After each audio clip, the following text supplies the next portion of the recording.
នៅក្នុងសៀវភៅឬការបង្រៀនជាទូទៅគេតែងតែលើកឧទាហរណ៍ថា我感到失落ប៉ុន្តែនៅក្នុងជីវិតប្រចាំថ្ងៃជនជាតិចិនកម្រនិយាយដូចក្នុងសៀវភៅណាស់ជនជាតិចិនតែងតែប្រើប្រាស់ពាក្យទាំង5នេះនៅជាមួយពាក្យបង្ហាញពីអារម្មណ៍ដើម្បីឲ្យការសន្ទនាស្ដាប់ទៅធម្មជាតិមិនឆ្កងមិនរឹងមិនត្រាម៉ាបើចង់ដឹងថាពាក្យទាំង5នេះប្រើប្រាស់ជាមួយការបង្ហាញអារម្មណ៍ដោយរបៀបណាកុំភ្លេចទស្សនាវីដេអូនេះឲ្យដល់ចប់ទាំងអស់គ្នាណាហើយបើមិនទាន់បានរៀនពាក្យបង្ហាញអារម្មណ៍ជាភាសាចិនទេអ្នកទាំងអស់គ្នាអាចទស្សនាវីដេអូមួយនេះរបស់ admin បានហើយកុំភ្លេចជួយ like និង subscribe admin ម្នាក់មួយបើសិនជាចូលចិត្តវីដេអូនេះអរគុណច្រើនពាក្យទី1អានថា失落失意失សំឡេងទី1លអ៊ូអលលសំឡេងទី4失落失落失落ជាទូទៅគឺមានន័យថាអារម្មណ៍បាត់បង់ខកចិត្តឬក៏ធ្លាក់ទឹកចិត្តនៅក្នុងសៀវភៅឬការបង្រៀនជាទូទៅគេតែងតែលើកឧទាហរណ៍ថា我感到失落我感到失落我感到失落បកប្រែថាខ្ញុំមានអារម្មណ៍ខកចិត្តប៉ុន្តែនៅក្នុងជីវិតប្រចាំថ្ងៃជនជាតិចិនកម្រនិយាយដូចក្នុងសៀវភៅណាស់ពួកគេតែងតែបន្ថែមពាក្យ有点ពាក្យ挺ហើយនឹងពាក្យ了ជាមួយនឹងពាក្យ失落នៅក្នុងការសន្ទនាមួយដើម្បីឲ្យការសន្ទនាស្ដាប់ទៅធម្មជាតិមិនរឹងពេកមិនត្រាម៉ាពេកឧទាហរណ៍ជាប្រយោគខ្លីៗ我心里怪怪的有点失落我心里怪怪的有点失落我心里怪怪的有点失落បកប្រែថាខ្ញុំចម្លែកក្នុងអារម្មណ៍ដូចជាខកចិត្តបន្តិច心里នៅត្រង់នេះបកប្រែថាក្នុងចិត្តក្នុងអារម្មណ៍失落បកប្រែថាខកចិត្ត有点បកប្រែថាបន្តិចឬក៏មានបន្តិច有点ប្រើប្រាស់នៅពីមុខ失落ដើរតួជាគុណកិរិយាបញ្ជាក់ន័យឲ្យពាក្យ失落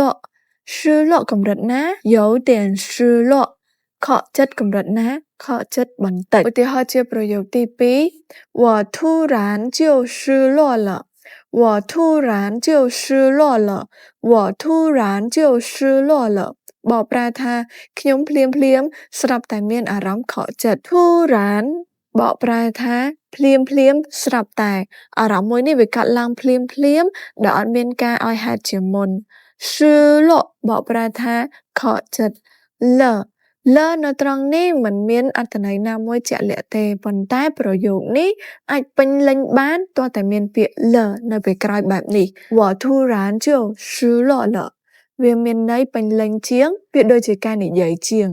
ឧទាហរណ៍ជាប្រយោគទី3我那一刻真的挺失落的我那一刻真的挺失落的我那一刻真的挺失落的បកប្រែថាខ្ញុំពិតជាមានអារម្មណ៍ខកចិត្តគ្រាន់បើដែរនៅពេលនោះណាអ៊ីខបកប្រែថាពេលនោះខណៈនោះ失落បកប្រែថាខកចិត្តធីងបកប្រែថាគ្រាន់បើដែរមិនស្ទើរដែរនៅពីមុខ失落ដើរតួជាគុណកិរិយាបញ្ជាក់ន័យឲ្យពាក្យ失落ធីង失落បកប្រែថាខកចិត្តគ្រាន់បើដែរខកចិត្តកម្រិតណាខកចិត្តគ្រាន់បើដែរខកចិត្តមិនស្ទើរដែរធីង失落ការបន្ថែមពាក្យ心里突然ហើយនឹងណាអ៊ីខគឺជាការបន្ថែមការពិពណ៌នាទៅលើអារម្មណ៍失落ធ្វើឲ្យស្ដែងចេញនៅរូបភាពនៃអារម្មណ៍មួយនេះហើយក៏ជួយឲ្យការសន្ទនារលូនជាភាសាចិនការពន្យល់លម្អិតបន្ថែម失落គឺជាអារម្មណ៍មួយដែលអ្នកមិនយំចេញមកទេប៉ុន្តែចិត្តហើយនឹងបេះដូងកំពុងតែធ្លាក់ចុះយ៉ាងស្ងៀមស្ងាត់ឧទាហរណ៍ជាការសន្ទនាខ្លីៗនៅពេលដែលមិត្តភក្តិរបស់អ្នកឃើញពីទឹកមុខរបស់អ្នកមិនសូវស្រួលហើយគេក៏បានសួរមកកាន់អ្នកថា你脸色不太好你脸色不太好你脸色不太好ទឹកមុខអ្នកមិនសូវល្អសោះអ្នកអាចឆ្លើយតបទៅកាន់គាត់វិញហើយបង្ហាញពីអារម្មណ៍របស់អ្នកថា我突然就失落了我突然就失落了我突然就失落了ខ្ញុំភ្លាមស្រាប់តែមានអារម្មណ៍ថាខកចិត្តពាក្យទី2អានស៊ីនអានអានសំឡេងទី1ស៊ីអ៊ីនស៊ីនសំឡេងទី1ដូចគ្នាអានស៊ីនបកប្រែថាស្ងប់ចិត្តធូរចិត្តលែងតានតឹងនៅក្នុងការសន្ទនាប្រចាំថ្ងៃយើងកុំនិយាយថា我感到安心我感到安心我感到安心ដែលមានបកប្រែថាខ្ញុំមានអារម្មណ៍ស្ងប់ចិត្តពីព្រោះវាស្ដាប់ទៅដូចជាការសរសេរហើយដូចជាគួរសមពេកហើយនឹងមិនអាចបង្ហាញគ្រប់ជ្រុងជ្រោយពីអារម្មណ៍មួយនេះជនជាតិចិនប្រើពាក្យអានស៊ីននេះនៅពេលដែលរឿងបារម្ភត្រូវបានដោះស្រាយកាតព្វកិច្ចបានសម្រេចហើយមួយទៀតគឺទទួលបានការឆ្លើយតបពីនរណាម្នាក់បន្ទាប់ពីការរង់ចាំយ៉ាងយូរជនជាតិចិនតែងតែបន្ថែមពាក្យល一点不太ជាមួយនឹងពាក្យអានស៊ីននៅក្នុងការសន្ទនាឧទាហរណ៍ជាប្រយោគជាក់ស្ដែង你没事我就安心了你没事我就安心了你没事我就安心了បកប្រែថាអ្នកមិនមានរឿងអីខ្ញុំស្ងប់ចិត្តហើយ你没事បកប្រែថាអ្នកមិនមានរឿងអ្វីអានស៊ីនបកប្រែថាស្ងប់ចិត្តលនៅត្រង់នេះបកប្រែថាហើយ你没事那我就安心了ឧទាហរណ៍ជាប្រយោគទី2他还没回复我不太安心他还没回复我不太安心他还没回复我不太安心បកប្រែថាគាត់មិនទាន់ឆ្លើយតបខ្ញុំមិនសូវស្ងប់ចិត្តទេពូថៃប្រើប្រាស់នៅពីមុខអានស៊ីនដើម្បីជាគុណកិរិយាបញ្ជាក់ន័យឲ្យពាក្យអានស៊ីនដើម្បីបញ្ជាក់ន័យថាស្ងប់ចិត្តនេះគឺមិនសូវស្ងប់ចិត្តទេឧទាហរណ៍ជាប្រយោគទី3事情解决了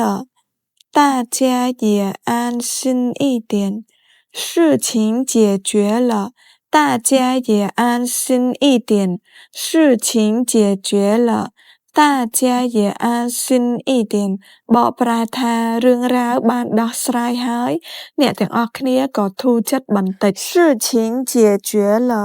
បកប្រែថារឿងរ៉ាវបានដោះស្រាយហើយអានស៊ីនបកប្រែថាធូរចិត្តស្ងប់ចិត្តអ៊ីទៀនបកប្រែថាបន្តិចអ៊ីទៀនប្រើប្រាស់នៅពីក្រោយអានស៊ីនដើរតួជាគុណកិរិយាបញ្ជាក់ន័យឲ្យពាក្យអានស៊ីនធូរចិត្តបន្តិចឧទាហរណ៍ទាំងនេះស្ដាប់ទៅធម្មជាតិមិនដូចជាការសរសេរ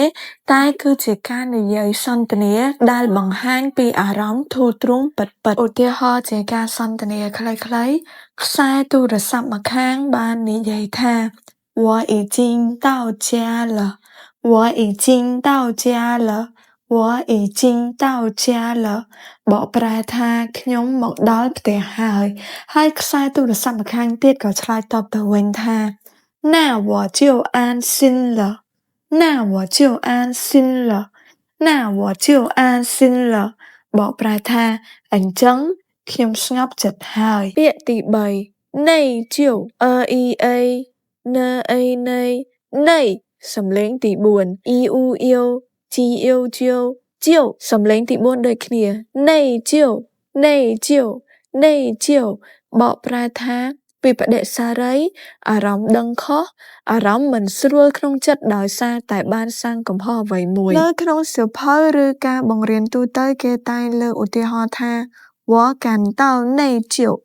我感到内疚我感到内疚បកប្រែថាខ្ញុំមានវិបដិសារីទោះបីជាវាមិនខុសប៉ុន្តែវាឆ្កងនិងរឹងសម្រាប់ការសន្ទនាប្រចាំថ្ងៃស្ដាប់ទៅដូចជាការសរសេរសារភាពទៅវិញនៅក្នុងជីវិតប្រចាំថ្ងៃនៃជាវគឺជាអារម្មណ៍មួយដែលកើតឡើងភ្លាមនៅពេលមនុស្សម្នាក់នឹកឃើញទៅដល់រឿងអ្វីមួយដែលគេបានប្រព្រឹត្តមិនល្អសម្រាប់ជនជាតិចិនពួកគេតែងប្រើពាក្យយោទៀន ហើយនឹង thing ជាមួយនឹងពាក្យ nature ដើម្បីឲ្យការសន្ទនាស្ដាប់ទៅធម្មជាតិមិនរឹងប៉ុន្តែក៏មិនត្រាមាពេកឧទាហរណ៍ជាប្រយោគ想起来我挺内疚的想起来我挺内疚的想起来我挺内疚的បកប្រែថាគិតឡើងវិញទៅខ្ញុំមានវិបដិសារីមិនស្ទើរដែរ想起来បកប្រែថាគិតឡើងវិញទៅ挺បកប្រែថាមិនស្ទើរដែរគ្រាន់បើដែរ内疚បកប្រែថាវិបដិសារី挺内疚挺នៅពីមុខពាក្យ内疚ដើរតួជាគុណកិរិយាបញ្ជាក់ន័យឲ្យពាក្យ内疚កម្រិតណា挺内疚的មានវិបដិសារីកម្រិតណាមានវិបដិសារីមិនស្ទើរដែរឧទាហរណ៍ជាប្រយោគទី2每次提到他我都会有点内疚每次提到他我都会有点内疚每次提到他我都会有点内疚បកប្រែថារាល់ពេលដែលរំលឹកដល់គាត់ខ្ញុំតែងមានវិបដិសារីបន្តិចដែរ每次提到他បកប្រែថារាល់ពេលដែលរំលឹកដល់គាត់内疚បកប្រែថាមានវិបដិសារីមានអារម្មណ៍ដឹងខុស有点បកប្រែថាបន្តិចដែរ有点នៅពីមុខពាក្យ内疚ដើរតួជាគុណកិរិយាបន្ថែមន័យបញ្ជាក់ន័យឲ្យពាក្យ内疚កម្រិតណា有点内疚មានវិបដិសារីកម្រិតណាមានវិបដិសារីបន្តិចដែរជនជាតិចិនប្រើពាក្យ想起来每次ដើម្បីបង្ហាញពីកលៈទេសៈនិងបន្ថែមស្រទាប់នៃការពិពណ៌នាពីអារម្មណ៍ដឹងខុសចេញពីខាងក្នុងតែមិនហួសហេតុពេកឬក៏មិនត្រាមាពេកឧទាហរណ៍ជាការសន្ទនាខ្លីៗមិត្តភក្តិម្នាក់ក្នុងចំណោម2នាក់បានលើកឡើងថា我心里有点内疚我心里有点内疚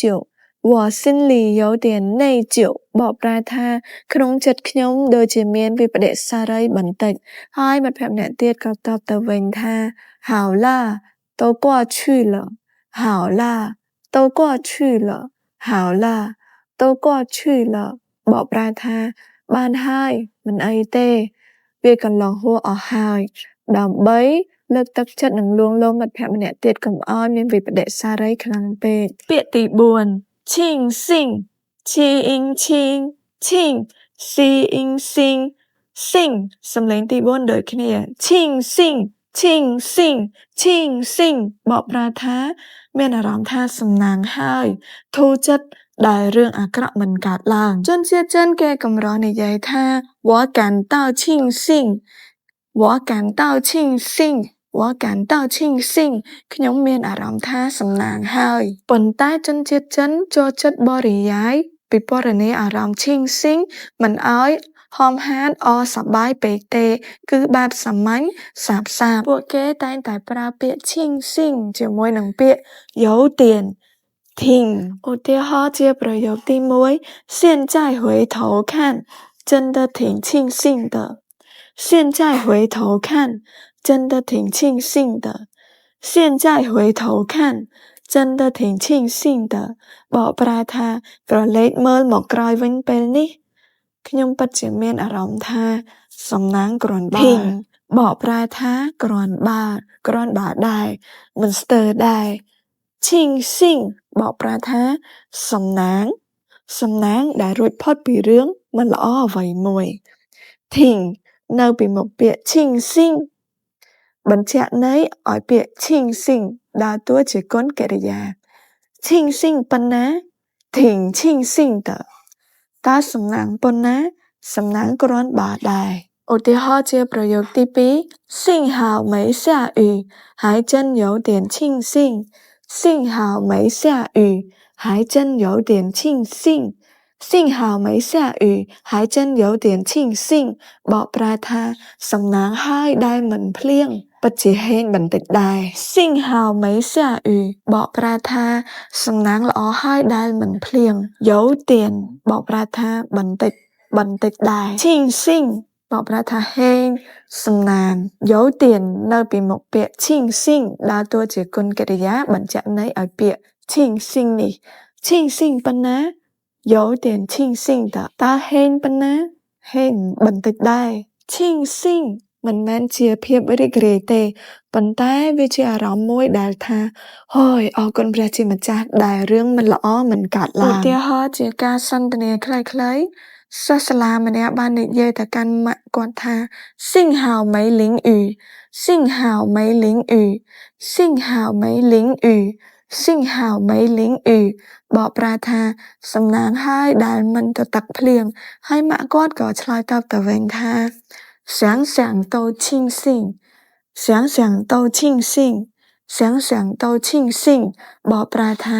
គ្រាន់តែគិតក៏មានអារម្មណ៍ថាហេដែរបើសិនជាអ្នកទាំងអស់គ្នាចូលចិត្តវីដេអូនេះកុំភ្លេចជួយ like និង subscribe admin ម្នាក់មួយដើម្បីទទួលបានវីដេអូថ្មីៗទាក់ទងនឹងការរៀនភាសាចិនបន្តទៀតអរគុណច្រើនបាយបាយ